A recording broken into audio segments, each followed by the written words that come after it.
Dr. Jafar Ahmed has been introduced, I think, umpteen times since yesterday because he has been seen more on the stage than on the floor. So, Dr. Jafar Ahmed has published extensively on the issues pertaining to Pakistan and is presently the director of Pakistan Studies Center at the University of Karachi. The floor is yours, Dr. Jafar Ahmed. Thank you.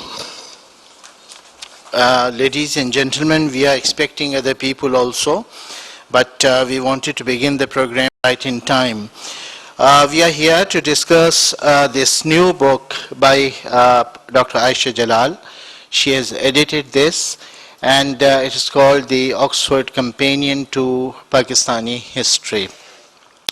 Why, after doing works like State of Martial Rule and Sole Spokesman and Self and Sovereignty, etc., she decided to edit this book, which is a very important thing in itself, because such encyclopedic works are required for our everyday consumption by our researchers, by our students. So what made her to divert her attention from original research to this type of compilation? This and other matters would be discussed by her, and we'll be putting questions to her.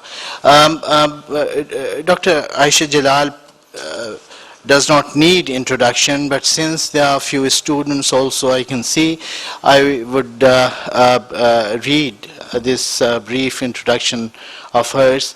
Dr. Aisha Jalal is Mary Richardson Professor of History at Tufts University, USA, where she teaches at the History Department and the Fletcher School of Law and Diplomacy. She has taught at the University of Wisconsin-Madison, Tufts University, Columbia University, and Harvard University. She obtained her BA in History and Political Science from Wellesley College, USA, and her doctorate in History from the University of Cambridge. Dr. Jalal has been Fellow Trinity College, Cambridge, Leverhulme Fellow, Center of South Asian Studies, Cambridge, Fellow Woodrow Wilson Center for International Scholars, Washington, D.C., and Academy Scholar, Harvard Academy for International and Area Studies. She has written extensively 6 or 7 major books, a number of research articles in research journals. And our another guest is Mr. Hamid Haroon, a very known figure in Pakistan, and particularly in Karachi. He is CEO of Dawn Media Group, a leading media conglomerate. The group publishes the Dawn newspaper and 3 leading magazines, the Monthly Herald, Spider, and Aurora. The group also operates a TV channel, Dawn News. He has a master's in regional studies from Harvard and a double master's in political science and economics from Boston, and a BSc in economics from LSE. He has played a major role in the promotion of culture, music, and arts, and the conservation of archaeological heritage. He serves and has served on various committees related to this cause, such as the Mahatta Palace Gallery Trust, Lahore Museum, and Executive Committee for the Development of Mohenjo-daro, Committee for the Protection and Preservation of Cultural Heritage Monuments, and the National Cultural Heritage Committee. I wish there was a session on these things in this these 2 days. We desperately need discussion on conservation of cultural heritage in Pakistan and other such matters. So what we'll do is I'll request Mr. Hamid Haroon to come and share his views about this book, and then we'll put other questions to Dr. Jalal, and we'll also open the floor for the audience here to put their questions to Dr. Jalal. Right? Ladies and gentlemen, Aisha Jalal, my colleagues on the panel, I think that it would be fair to say that this is a small festival audience. But in terms of quality, I think we outdo so many of the other sessions. And it's a mark of refinement, because numbers have never determined the game.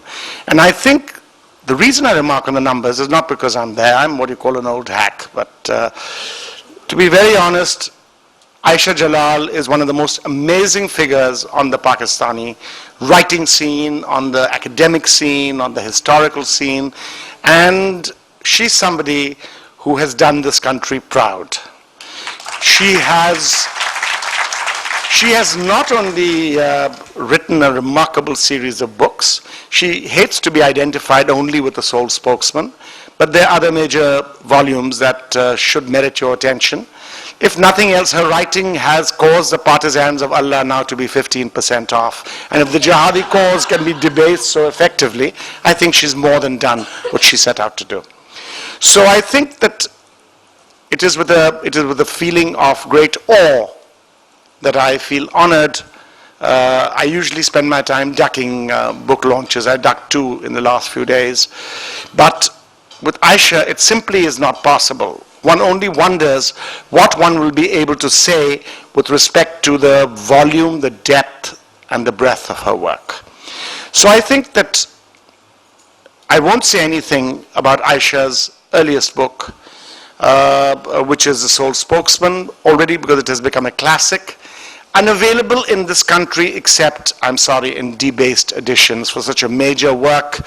I have been clamoring with Aisha for a collector's edition that demonstrates I think the importance of the book as a durable, lasting item on everybody's bookshelf, which we can pass down to our children and grandchildren, if we have any, as a legacy. But I think that it would be wrong to stop there. The other work is equally important. And what I'm particularly partial to, which may or may not be one of Aisha's favorites, is The Partisans of Allah, which is a revelation not because of what it says only, but because of how it focuses and the methodology and framework with which it chooses to analyze the inherent roots of jihadism in South Asia at a time when it was becoming fashionable to look at the near Asian roots of jihadism. I think that Aisha is a master of narrative, a master of analysis, and there's one thing in Aisha's work: it carries that succinct ability to cut a sharp knife through the vagaries of language and establish precise and clear meanings. I think this kind of stuff is terribly important because I'm frankly tired of woolly writing in the region. Aisha's writing is not woolly at all. It's clear. It gives you a headache because you have to concentrate on every line. You don't even have the luxury of skipping her footnotes. And the reason is because the footnotes, unfortunately for Aisha, she's not like those writers who put everything important in the text and make the footnote a side issue. She carries a double narrative, and anybody who's read Partisans of Allah will verify this. She carries a powerful double narrative, not only in the exposition of argument, but in the interrelation of her illustration, which carries another narrative. So buying one book is like buying 2 on one topic with Aisha. Now, having said this, I come to the Oxford Companion to Pakistani History. I think it's like trying to categorize a newborn child. What you say can never be useful beyond the point. I turned around to Aisha and I said, I can think of many areas which have been left out, both from the national perspective and from the regional perspective. And she was the first person to admit that, because she's meticulous about her grasp on facts, about her ability to deal with things. She also corrected me. I said, Shah Abdul Latif has been left out, but Sachal Sarmastazen. And she said that it's under Shah Abdul Latif, Bhitai. So it's under B. Now, I will say many things about this book. or because I believe that such a volume, it is the Oxford Companion that Aisha is editing. She's not editing the Aisha Jalal Companion to Pakistani history. So, which might be a fabulous thing, and I'd go out and buy it immediately anyway. But the point I'm trying to make is that the Oxford Companion is an institutional effort. And the editor sitting in America with quite onerous, I'm sorry I should have paraphrased what you might have told me earlier, but I think it's sometimes important to say it. Onerous academic duties, authorship duties. Aisha is a very vibrant and active member of Pakistani society, of Pakistani civil society. She participates in debates. She participates in eloquent and well-expressed airing of issues. In this respect, she is not like my other friend sitting in the audience, Maliha Lodi, who decides to move on very clearly demarcated areas. The difference between Maliha and Aisha is that Maliha always starts, having been a diplomat as well, she starts with the premise that she has 30 seconds to grab your attention. And Aisha would turn around and say, screw you, give the topic the importance it deserves and attempt to get into the structure and the conclusions of the narrative in a meaningful way so as not to render the subject woolly. I think that both ladies are remarkable in their own ways. In the case of the Oxford Companion to Pakistani History, I would say the first problem that I have with it, and this is now a debate on OUP, as much as it is on what Aisha will do in the next phase. If she decides to carry on the work, I would appeal to her not to discard the work and to be a partner in the evolution of this work, because this is only beginning. And what a wonderful beginning. It's like a sunrise which, if clouds appear on the horizon at sunrise, it lends a rosy tint which Milton would have waxed eloquently about, but it doesn't render it invalid. I think the most important thing is, the first thing that needs to be established is, it is a companion to Pakistani history, not Pakistani contemporary politics. I would have corrected Aisha, and she'd probably whack me across the face for doing so, but I would have called it the Oxford Companion to modern Pakistani history, because she does very clearly in her introduction speak of the focus as being on post-partition and to a certain extent on the colonial period. I would put a construct forward, and then, the nice thing about it is the moment you go to Pakistani history, when you look at an entry which says historiography in Pakistan and South Asia, then you know that the editor has kept a grip on important aspects. There are many themes which reflect Aisha's grip. Just like there are many details which omitted do not reflect her cohesiveness and her coherence as a writer. But you have to understand the dynamics of an authorship of a volume and the dynamics of a volume in which so many distinguished contributors get together. Is that it is this interaction. The idea is not to get it absolutely right at first go. To get the first edition right, because the first edition of Aisha is always a memorable experience, and I urge you to grab onto it. I informed her quite arrogantly yesterday that I have managed to get an edition of the first edition of The Sole Spokesman, and I don't mind paying a pricey something for it, because it's an important part of the evolution of Aisha as Pakistan's major historian. I think that we need to look at what we mean by history. Maybe I would diverge with Aisha up here, because I do not call Pakistan history the history of Pakistan after 1947, or the historiographical determinism that moved, sorry Aisha if I'm sounding a little wordy, that moved you towards that kind of pattern. I would have included, and of course I'm a didactic kind of person, I would have included 20 to 30 pages in the beginning which summarized the role of Pakistan in the role of the Pakistani territories in South Asian history, if only that we get a longer perspective to look back on. And I think that maybe this is something that Aisha and Oxford University Press might usefully consider. I think also that the powerful aspect of this book is not the individual entries, which it's good to have. And it's good to have them because they're quite transparently written, and you are able to look at them without them trying to make up your mind and deciding which way you should view the entry. I think that's terribly important. They're neutrally written, they're competently written. There's an international cast of writers, some of which might explain the numbers in this audience, but we are gradually filling up because we have to remember that Aisha Jalal is no ordinary academic. She's also somebody who causes people to want a ringside seat when she's speaking. So I think that what is important is that the themes are very clearly drawn out, whether it's federalism, whether it's national security, several other themes in there. Where the book becomes a little weaker is exactly where Aisha's dominant strengths give way to other experts. And I think that it's a conceptualization which it needs to be a more heavily funded sort of effort, and I think that what Oxford needs to do is establish a precise website where web entries start coming in, not to determine how and what goes finally in, but to determine the breadth of the canvas and to allow, with due resources and due importance from Oxford, the etching and the creation of the kind of volume that we all know that Aisha is capable of, which is not to say this is a bad volume, absolutely not. I think it's fabulous to have it. But it is to say that maybe OUP has underestimated the importance of this project. Nobody knows I think nobody is able to fully understand how path-breaking this volume is, and that it's repugnant to me that it's a single volume affair, and I will not look for the oneness of a volume later.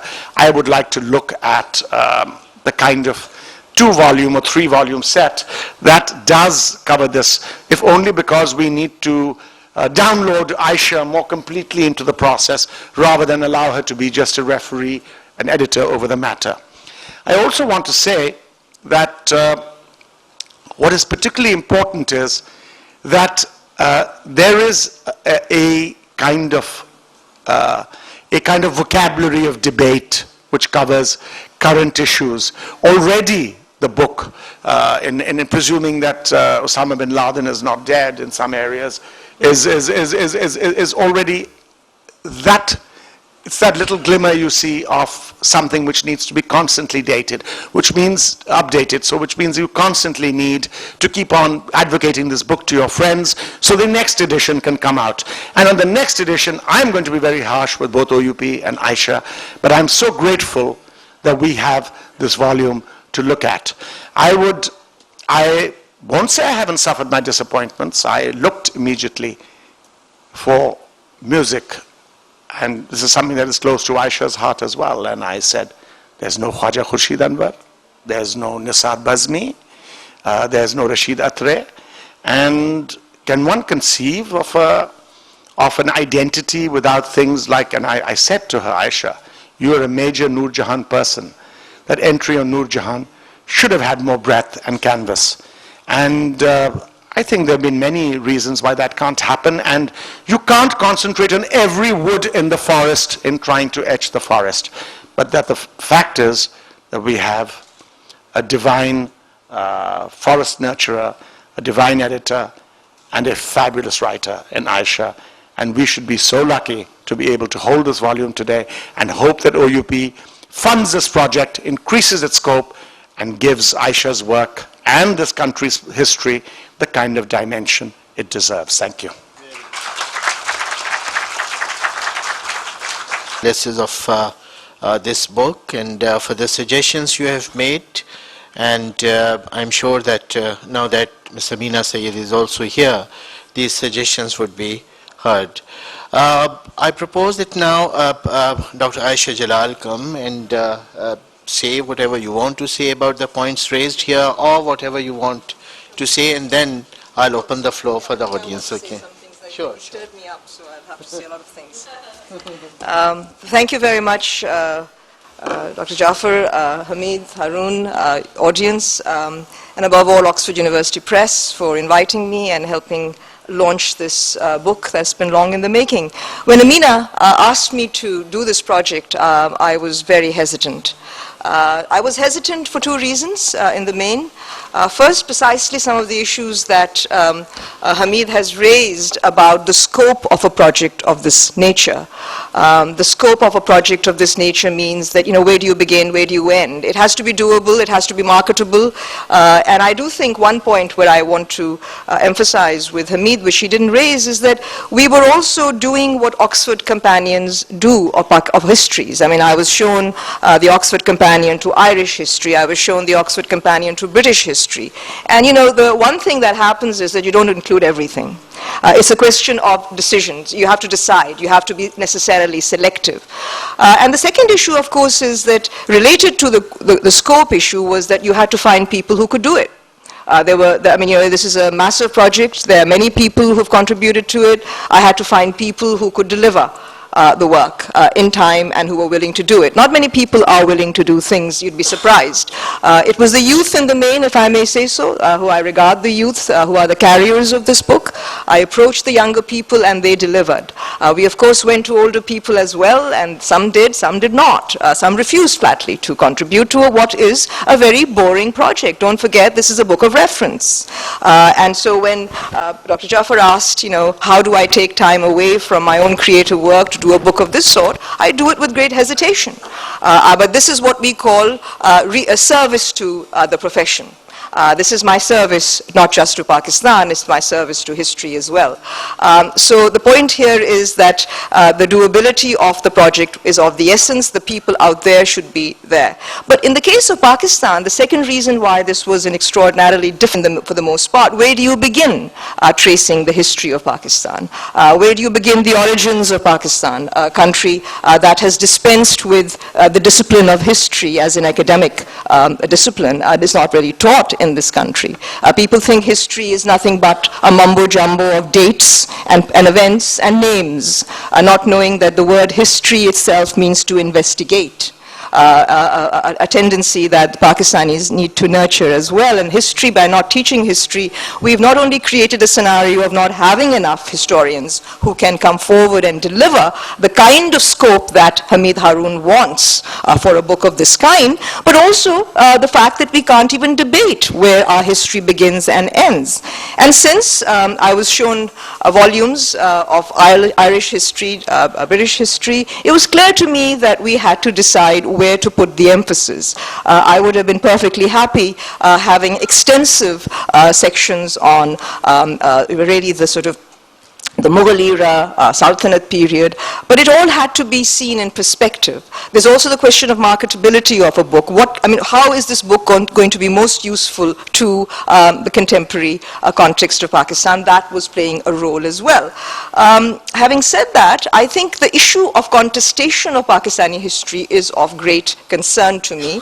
As I will say, people are not agreed on what they should be, and I think I'd be happy to have a debate. I propose that OUP should take on what Hamid Haroon has said, but I think you should have a seminar to decide the contours of a book like this and have more people on the editorial team than just myself. I've only tried to start off a process. Ultimately, history is a collective enterprise. It belongs to the people of Pakistan. They have to come forward, contribute, correct, revise this work, and take it forward. Who your editor is next time doesn't matter. All I did was a service, and I hope it will be seen in that context. I think there are many omissions, naturally. Some have to be there. But we've tried to do the best, and for those who haven't seen the book, I just want to read really perhaps a little bit. I was told to read some things. I'll read the first paragraph. Pakistani history has been a hotly contested site, and there's little agreement on its precise temporal and spatial contours or substantive content. The ideological projections of the post-colonial state have complicated the historian's task of taking taking an expansive view of Pakistani past without losing sight of the post-colonial period and the dominant nationalist self-projections. We can criticize nationalist self-projections. We cannot discount them. You have to take them seriously, and that's exactly what we've done. They matter. They are the idioms of this country, and as a people, we have to acknowledge them. It is only once you understand them that you can begin to critique them and go beyond them or try to change them. So that's what we have tried to do. It's the reality, it's the doability of the project and what is going on in this country. Insofar as history is constantly in the process of being reconfigured, in the light of new processes and challenges, any companion to the history of Pakistan cannot but be an ongoing, if not obviously an open-ended enterprise. So certain themes had to be chosen. And what made this volume possible was an extraordinarily good it was a fund of goodwill that many collaborators gave. They presented us, they came forward, they really contributed, and a very sort of solid editorial staff at OUP itself. Amina managed to persuade me after telling me that most of the work is really going to be, you choose your scope, we will help you, it will be done at Oxford. And so I really want to acknowledge the very useful contribution of OUP in this regard, the in-house people. I want to particularly thank one person who I think is the heroine of this show, and that's Nadia Ghani. Where are you, Nadia? I don't see you. Where is she? Okay. Nadia has carried a lot of the weight of this project. Before her, Salma Mahmood showed a lot of energy in putting this project together. So it's been a long time in the making. It's been 6 years in the making, and there have been times when I have not been sure that it'll ever see the light of day. So with all its flaws, with all our flaws, we have our first companion to Pakistani history. And it's only apt that it should not be precise. Having said that, I think, as I'm saying, a country's history is a collective endeavor.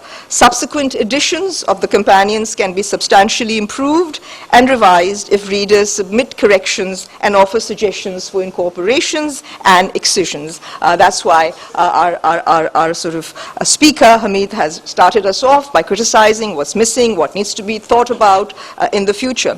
While serving as an overture to better editions in the future, the first ever companion volume on Pakistani history nevertheless aspires to become an indispensable reference for discussions not only about the country's past, but also the present and future in light of that past. Thank you very much. Thank you, Dr. Jalal. Before we open the floor, I think I would request Ms. Amina Syed if she could come to the stage and join the panel, because there are a couple of questions which we need to put to her. So, Ms. Witness for the prosecution. Yes.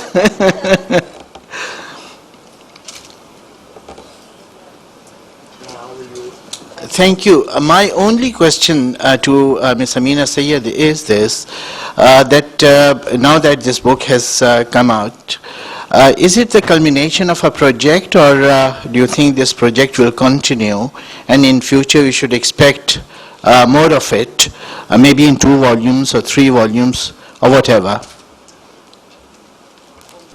Well, thank you, Dr. Jafar Ahmad. I think it is really a beginning. I think books are not static, they evolve, they are dynamic.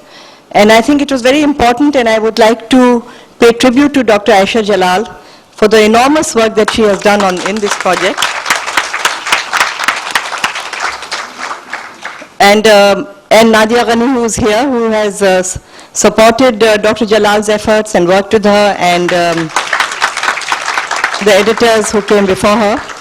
But absolutely, this is the first edition and the first impression, and certainly we will, as more ideas come in, improvements come in, we can make those changes in subsequent editions. And I'm also delighted to say that we are working on several companions. We're also working on an Oxford companion to Pakistani art, of which the chief editor is Athar Tahir. An Oxford companion to Pakistani literatures, Muniza Shamsi, who is present here today. So these are ongoing projects, but you know, we feel clearly we can't get it perfect, but I think we must make a beginning. And I hope that all of you will enjoy reading this wonderful volume. It's taken, I think, 6 years of, you know, it was a labor of love for Dr. Jalal. And it's finally seen the light of day. So I congratulate you. And Amina, if you could answer, but it's important. Is it possible that in trying to get it right, in terms of the approach to reference, we may have got it wrong, and to a certain extent, a book can be a mixture between reference and themes to be understood, and maybe a chapterization based on topics which are contained within it, which contain the main themes in that topic, would allow an alphabetical referencing of things under that head. So when I want to know, as an outsider, if I want to know about the role of Sufi music in Pakistan's political history, in modern history, I'd be able to access something called Sufi music as a theme. It may be one of the 30 or 40 themes that you take up, or 50 in Pakistani modern history. And then we can have an advantage of seeing the collective entries as well underneath that head. So we can refer to it as a source of authoritative reference, not only when a name or a theme comes up, but to make it cohesively readable for people over a period of time. Do you think that's a possibility? Well, actually, you know, Hamid, this may be the first volume for Oxford University Press, Pakistan, but we had literally decades of experience at Oxford University Press, where they have published several such volumes that Aisha referred to, and we made those our models. And that was actually the Oxford Companion to British History, the Oxford Companion to Irish History, and that is how they were structured. And they have been in the market successfully for decades. They have had a long life, a long shelf life. So I thought we would model ours along that. You know, rather than reinvent the wheel, we've actually followed a successful tradition.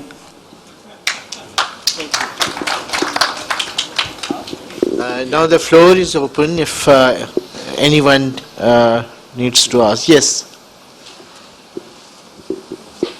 I've lost my voice, not my senses, I hope. But anyway, my question to Amina is that a work of this much importance should also appear in Urdu and maybe later in regional languages, because a vast majority of our students can't read English that well.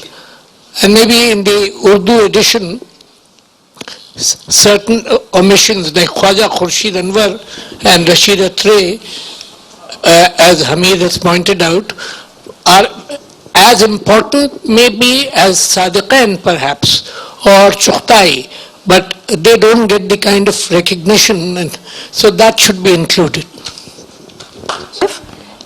We would love to do an Urdu translation and a Sindhi translation. Unfortunately, you know, we have tried to publish in Urdu and Sindhi repeatedly. For unfortunately, each time such projects have just fallen flat.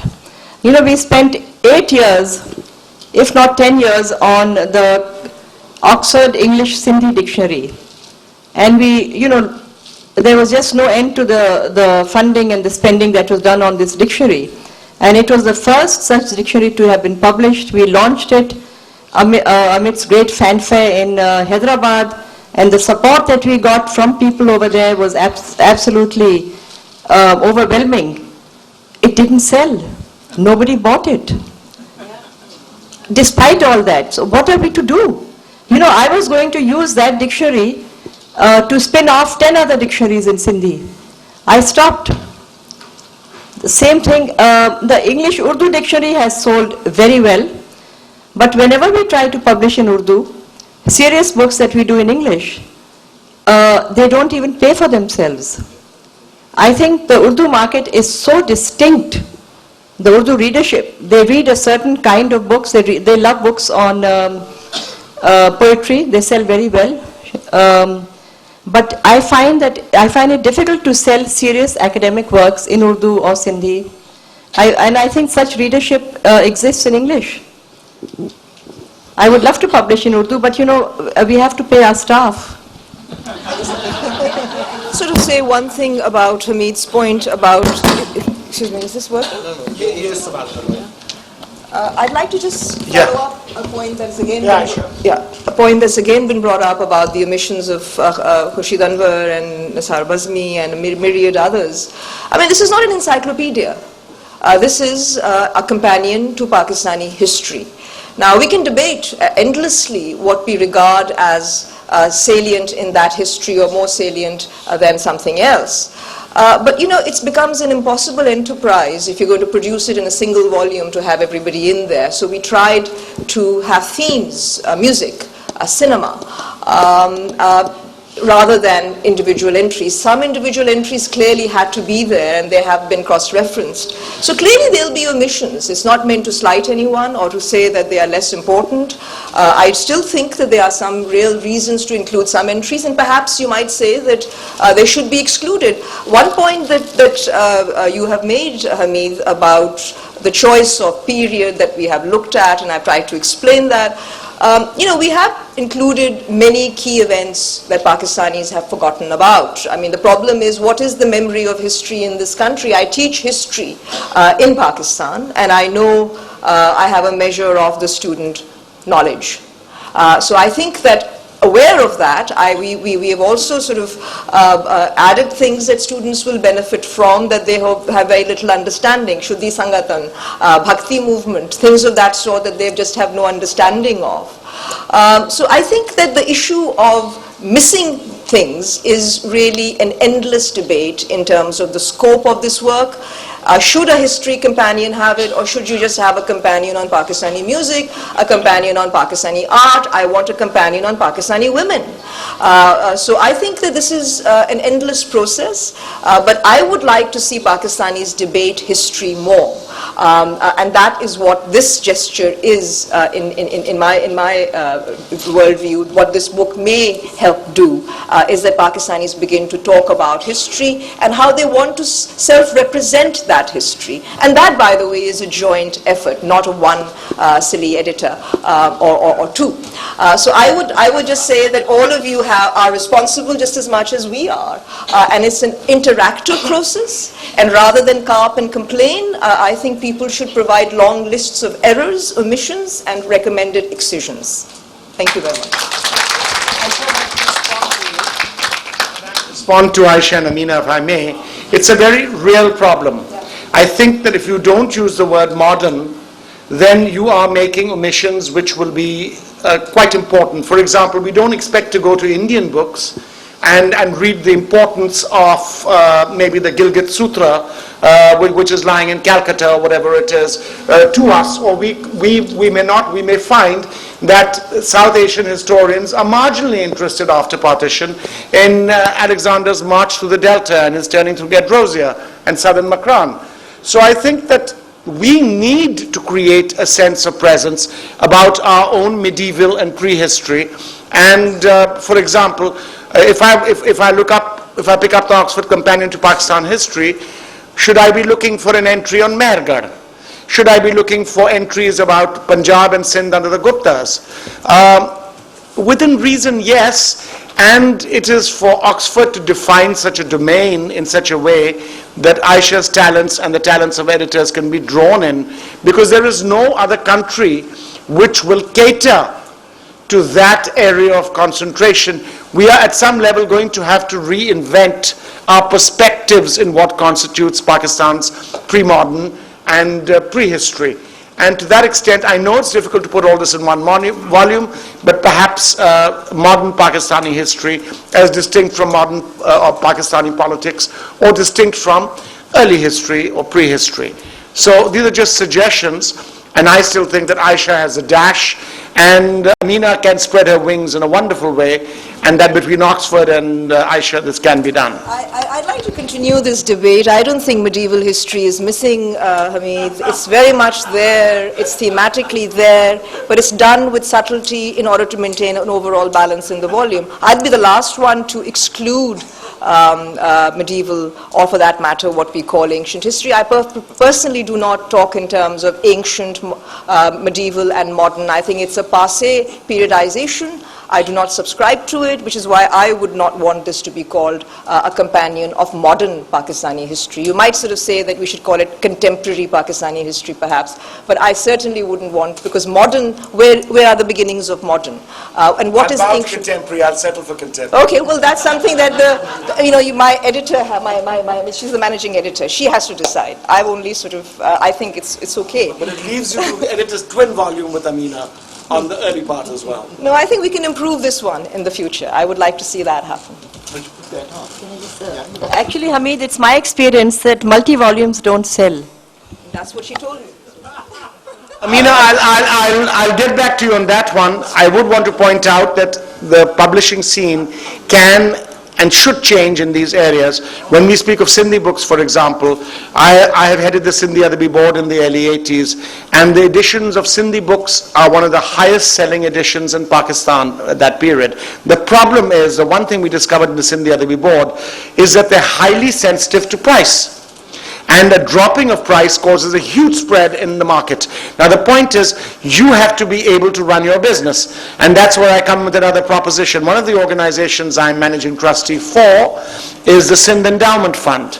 And we have been looking for partners like Oxford to be able to work on these areas. I think that your belief that what you're doing cannot be financed is wrong. The endowment fund is already moving out to help considerable areas in Sindh, and a lot of your work on Sindh can be sourced through that, and I think could be subsidized to be able to create a lower price Sindhi translation edition, and that would, in fact, we're looking for English translators of works such as the Chachna, or works such as the Makli Nama on Thatta history, the Tarikh-e-Registani and other volumes, and who better than OUP to be able to work on methodical translations and have the advice of people like Aisha. Yeah, I again want to sort of make the point that if you read the section on historiography, which I kept under my own control, you will see the thematic point that I have raised, that Pakistanis have to decide whether they're going to look the way of Delhi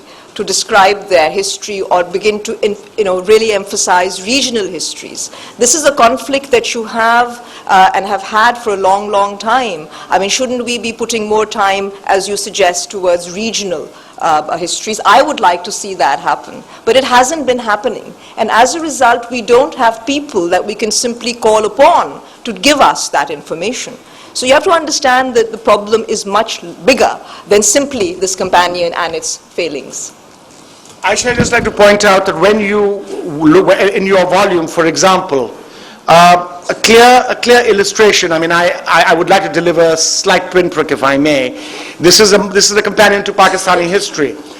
Peer Ali Muhammad Rashti, who was among other things the peer in the peer behind the parda in the Peer Pagara, the earlier Peer Pagara trial, is a listing in this. Peer Ali Muhammad Rashti, who was actually a master of Pakistani politics, but not a historian in the true sense. But Peer Hisamuddin Rashti, his brother, who's considered one of Sindh's greatest historians, does not merit an entry. So for example, that kind of thing will perhaps be easier to do as you spread. Absolutely. And I do think that the areas where I think Nadia can vouch for that I've always maintained that this work needed more. To begin with, in honor, I think the non-Punjabi provinces needed much more. I think women, I think minorities, we needed much more on that, and I kept urging the press to sort of fan out to people, try to get, so I mean, we got as much as we could. There are many more that need to go, and I would say yes, Peer Hisamuddin should be there, as should Ustad Daman. Excuse me, Mr. Hamid Haroon. I would like to point out that first of all, this is, our focus initially, first of all, history is being made every day in Pakistan. So we had to, it was a mammoth task to figure out who to include, what to include, which event to include, and when to cut off, what the cut-off date had to be. Secondly, I feel that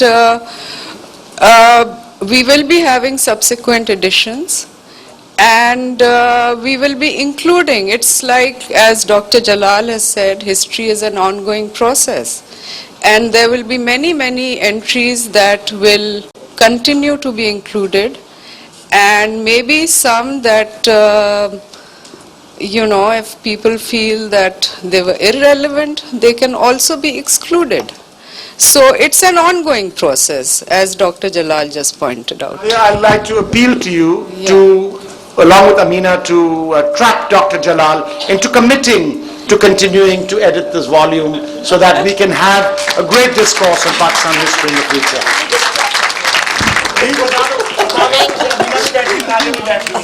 Yes, you're the biggest trapper. That means Aisha has agreed. Amina. We don't believe in double speak. आपने हाँ कह दिया. फंसा रहे हो. Okay, ji, any question now? Amina सही है. Is there any question? Does anyone has to ask anything? Or should we bring the discussion back to the panel? We have a couple of minutes. Well, I'll just say one thing. Okay, I'll just say one thing regarding what Amina Sayyed was saying, that her dictionary, Sindhi to Urdu, Sindhi to English to Sindhi or Sindhi to English? English to Sindhi. English to Sindhi did not work. My impression is this, that perhaps it was so because you were trying to teach the English medium people to learn Sindhi. They don't need to learn anything. Had it been a dictionary from Sindhi to English, I'm sure it would have sold. Because Sindhis are very book-loving people. They want to learn, they purchase Urdu books, they purchase English books, and I'm sure that that dictionary would be of much value to them. So, we ask your opinion. Maybe networking has failure in interest in the Oxford press. okay. So, आप आज भी लाहौर के सारे stall उठा के देखें, अभी तक प्रेस क्लब हैदराबाद में वो 6 महीने से वहाँ सेल चल रही है, लाखों रुपए की सेल हो रही है, बंद नहीं हो रहा, 3 साल से वो चला रहे हैं, अभी 6 महीने कंटिन्यू उन्होंने किया है. आप सारे अदारे लाहौर वाले ऑफिस हैदराबाद में खोली हैं, तो अभी भी किताबों की सेल इंटीरियर सिंध में बड़ा मार्केट है. नेटवर्किंग उसको इफेक्टिव बनाया जाए तो मेरे ख्याल में अभी सिंधी में, इवन सिंधी में जो बुक्स हैं उससे ज्यादा उर्दू में वहाँ जो है सेल हो रही है. तो मेरे ख्याल में डिक्शनरी का इशू जो है, अभी 80 शाहानी के 25 एडिशन छपे इंग्लिश टू सिंधी डिक्शनरी के, 25 एडिशन छप चुके हैं और वो चल रही है अभी तक मार्केट में. नीड टीचर्स को चाहिए, दूसरों को चाहिए, थोड़ा नेटवर्किंग को इफेक्टिव करना चाहिए. मेरे ख्याल में Sindh is best market for every type of every language books. I think excuse me, I think there's a Mike is lady in here. the front. Yes, there are many ladies. She has a question. Please go ahead. Yes, please. I feel bad now because it wasn't a particularly burning question, but given that the focus has been on a lot of the corrections or the additions that could be made, I just wondered if Aisha could give us a sense of a couple of things she's particularly proud about having achieved with this edition, whether it's something included or the sense of historiography. You said we wanted to encourage debate. Just a couple of things that really are special about this volume would be lovely to hear. I think it's a very good question. I think there are many themes that have been written about in Pakistan. Let me sort of say what I think this book is remarkable about, is that we have managed, thanks to OUP, to bring out a volume where we haven't had to censor ourselves. We've spoken what we believe, and that is what good history is. I mean, if we have tried and endeavored to bring to the best of our knowledge the history of a particular theme, an area, an individual, we of course will always continue to improve and will want to improve, but I have not faced that sort of a problem in the process of criticizing the way history is taught here or the way history is thought about in Pakistan. So I think that is the first step towards eventually refining, improving, and going one step ahead. in terms of writing and putting together a companion of Pakistani history. But in terms of being able to do so, that in itself was an enormously difficult task, because it's never been done before in a country where history is not really debated. It's not even taught as a discipline anymore. Seriously, we don't talk about historiography. I don't think many people know what historiography is in Pakistan, and I'm proud of the fact that there is an entry called Pakistani historiography, Pakistan and South Asian historiography.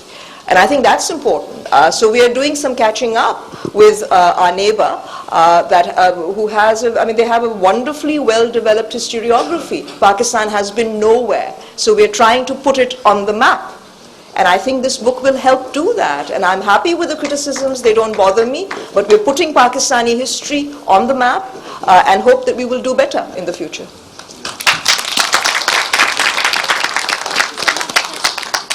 I think I will differ with Dr. Jafar Ahmed. Dr. Jafar Ahmed said that Sindhi English dictionary would sell more. I think they won't. It's the lay reader, someone whose first language is Sindhi and who's learning English will look for English Sindhi dictionary. And there are many more people in numbers than those whose first language is English and who would like to find out the meanings of Sindhi words into English. Well, in the case of a Pakistani, for instance, a person from Punjab or Pakhtunkhwa, if he wants to know some Sindhi word, he would rather look at it, consult a Sindhi Urdu dictionary rather than a Sindhi English dictionary. Well, I know at least one Mr. Stevens in UK who wants to learn Sindhi. He will buy that book, but I don't know many of them. Thank you. I had the impression that we go from our first language to the second language, not from the second language to the first language. But anyway, next question, please. Well, I think it's a very significant event in publishing this volume. And speaking as an Indian, I think it will go a long way towards correcting many misconceptions in India. And I would appeal to Amina. Oxford University Press, Karachi publications are widely distributed in India. But Amina, I would implore you to make a special effort to see this is widely distributed. History molds identity. And there's a lot of misconception in India about Pakistani identity. This book will be a useful corrective. Thank you.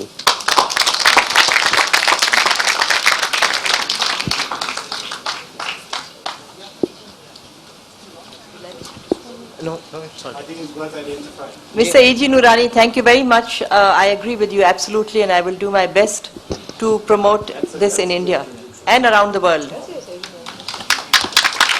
And ladies and gentlemen, those of you who do not know Mr. A.G. Noorani, I may mention that he's an author, a historian, someone who has command on constitutional histories of the world. So we should be proud that he is present here in this gathering today.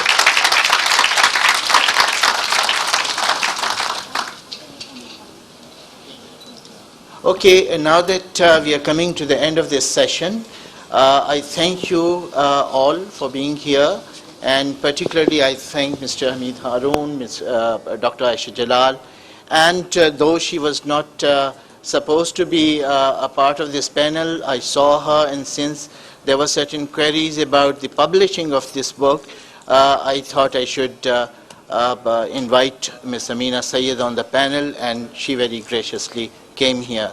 I thank you also. So ladies and gentlemen, clap for this panel, and that's all. Thank you very much.